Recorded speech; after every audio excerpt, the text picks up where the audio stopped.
नमस्कार। तो दोस्तों, आज की इस वीडियो में हम डिस्कस करेंगे भाषा अध्यापक परीक्षा की प्रैक्टिस सेट 3 की।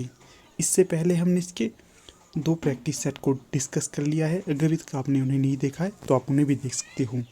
उनका लिंक आपको डिस्क्रिप्शन बॉक्स में मिल जाएगा। इसके साथ ही अगर आपको इस वीडियो का PDF चाहिए तो आप हमारे टेलीग्राम ग्रुप के साथ भी जुड़ सकते हो। उसका लिंक भी आपको डिस्क्रिप्शन बॉक्स में मिल जाएगा। तो चलिए आज की वीडियो का पहला प्रश्न देखते हैं। प्रश्न संख्या है 26। तो पूछा गया है, अधोलिखित में से नाटक सम्राट किसे कहा जाता है? तो जो नाटक सम्राट माने जाते हैं तो ये है प्रसाद जी। प्रसाद जी का पूरा नाम है जयशंकर प्रसाद। इनके जो प्रसिद्ध नाटक हैं उनमें स्कंदगुप्त, चंद्रगुप्त और ध्रुव स्वामिनी इत्यादि आते हैं। अगला प्रश्न है 27। तो पूछा गया है यहाँ पर, पश्चिमी हिंदी की उपभाषा कौन सी है? तो जो पश्चिमी हिंदी की उपभाषा है तो ये है खड़ी बोली। यहाँ पर विकल्प भी उचित होगा।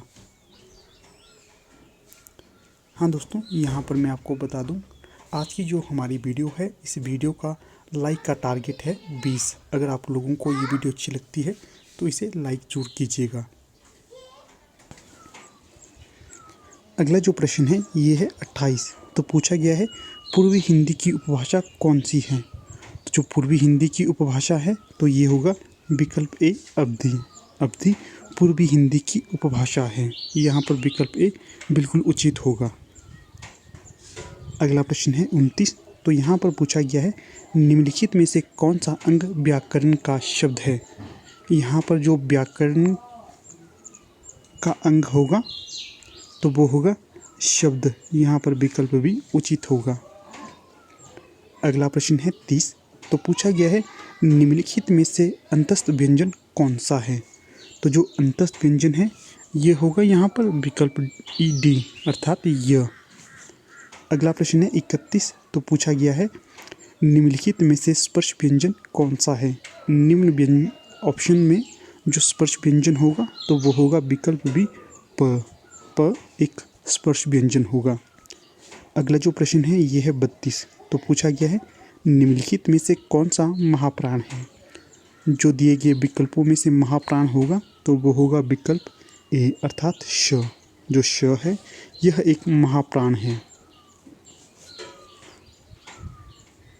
अगला जो प्रश्न है ये है 33। तो यहाँ पर पूछा गया है, क ख ग घ न कौन सा वर्ग है?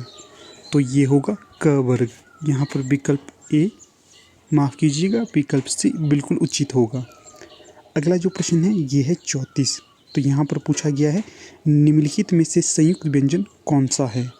जो संयुक्त व्यंजन है ये होगा विकल्प बी क्ष। क्ष एक संयुक्त व्यंजन होगा। अगला जो प्रश्न है ये होगा 35। तो यहाँ पर शुद्ध शब्दों के बारे में बताना है। तो यहाँ पर जो 35 में शुद्ध शब्द होगा तो ये होगा विकल्प सी। जो अभ्यास है यह एक शुद्ध शब्द है। अगला प्रश्न है 36। तो यहाँ पर भी शुद्ध शब्द के बारे में बताना है। तो यहाँ पर जो विकल्प सी परमात्मा है यह शुद्ध होगा। अगला प्रश्न है 37। तो यहाँ पर भी शुद्ध शब्द के बारे में बताना है। तो जो शुद्ध शब्द होगा यहाँ पर वो होगा विकल्प सी घंटा। विकल्प भी उचित होगा। अगला जो प्रश्न है ये होगा 38। तो यहाँ पर भी शुद्ध शब्द के बारे में बताना है। तो यहाँ पर जो शुद्ध शब्द होगा तो वो होगा विकल्प डी रणभूमि। अगला जो प्रश्न है ये 39 है। यहाँ पर शुद्ध शब्द के बारे में पूछा है। तो यहाँ पर जो शुद्ध होगा वो होगा विकल्प ए निष्ठा। अगला प्रश्न है यहाँ पर 40 से लेकर 44 तक संधि के बारे में बताना है। तो चलिए प्रश्न संख्या 40 को देखते हैं। यहाँ पर पूछा गया है, देव जमा आल्य में कौन सी संधि होगी? तो यहाँ पर होगी देवाल्य। विकल्प सी उचित होगा। अगला प्रश्न है 41। तो यहाँ पर पूछा गया है, सूर्य जमा उदय की संधि कौन सी होगी? तो जो सूर्य जमा उदय की संधि होगी तो ये होगी विकल्प डी सूर्योदय। यहाँ पर विकल्प डी उचित होगा। अगला प्रश्न है 42। तो यहाँ पर पूछा गया है, मृत जमा मय में कौन सा संधि बनेगा? तो यहाँ पर बनेगा मृण्मय। यहाँ पर विकल्प ए बिल्कुल उचित होगा। अगला प्रश्न है 43। तो पूछा गया है बी जमा अतीत में कौन सी संधि बनेगी, तो ये बनेगी विकल्प बी व्यत। हाँ दोस्तों, आप मेरे लाइक के टारगेट को अवश्य याद रखिएगा। जितनी जल्दी आप टारगेट को कंप्लीट करेंगे उतनी ही जल्दी मैं आपके समक्ष इसका अगला पार्ट भी लेकर आऊँगा। आप अवश्य वीडियो को लाइक शेयर कीजिएगा ताकि अन्य लोग भी इसका लाभ उठा सकें। अगला जो प्रश्न है ये है 44। तो यहाँ पर पूछा गया है अनु जमा एषण का संधि क्या होगा, तो ये होगा विकल्प सी अन्वेषण। यहाँ पर विकल्प सी उचित होगा। अगला जो प्रश्न है यहाँ पर 45 से लेकर 47 तक शब्द के बारे में बताना है कि कौन सा शब्द तद्भव होगा। तो यहाँ पर जो कुठार का तद्भव होगा कुल्हाड़ी। यहाँ पर विकल्प सी उचित होगा। अगला प्रश्न है 46। तो यहाँ पर पूछा गया है मुष्टिका, इसका तद्भव रूप बताना है। तो जो मुष्टिका का तद्भव रूप होगा तो ये होगा मुट्ठी। यहाँ पर विकल्प भी उचित होगा। अगला प्रश्न है 47। तो यहाँ पर तुरंग का तद्भव रूप बताना है। तो जो तुरंग का तद्भव रूप होगा तो यह घोड़ा होगा। यहाँ पर विकल्प सी उचित होगा।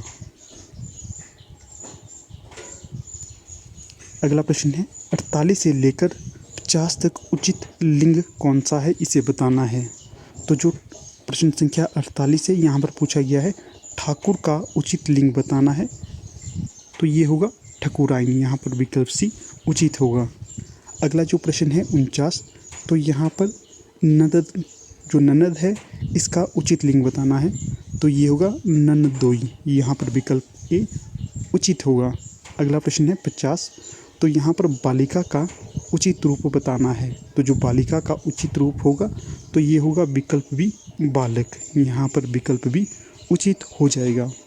तो ठीक है दोस्तों, यहाँ पर अपनी वीडियो का समापन कर लेते हैं। आप लोग अंत तक बने रहे, इसका बहुत बहुत धन्यवाद।